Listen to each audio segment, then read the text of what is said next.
Ini teman-teman posisinya di Kuala Lege ya. Kuala Lege Baru, Kecamatan Perlak, dan kondisi saat ini di pinggir sungai ini udah abrasi. Tentu masyarakat ini membutuhkan dermaga untuk berlabuh. Dan sebelumnya sih udah ada ya pembangunan, tapi nampaknya ini semakin terkikis pinggiran sungai ini ya. Ya mungkin ke depan ini butuh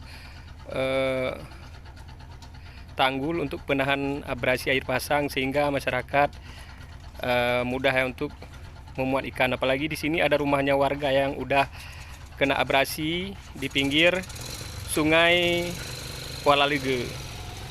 Dan upaya untuk mengantisipasi ini agar rumah-rumah warga ini terselamatkan, mungkin butuhnya tanggul penahan air pasang yang saat ini sebagiannya ini juga udah roboh ya. Tapi ini bukan tanggul nih, tapi ini pelabuhan sebelumnya nih yang tampak ada pondasi di sana, itu juga pelabuhan yang udah roboh ya. Mudah-mudahan ke depan ini dapat terwujud ya. Kita minta dukungan dari pemerintah Aceh khususnya, mungkin ada aspirasi DPR RI juga mungkin bisa dibawa kemari untuk dibangunnya tanggul penahan air pasang di Kuala Lege ini.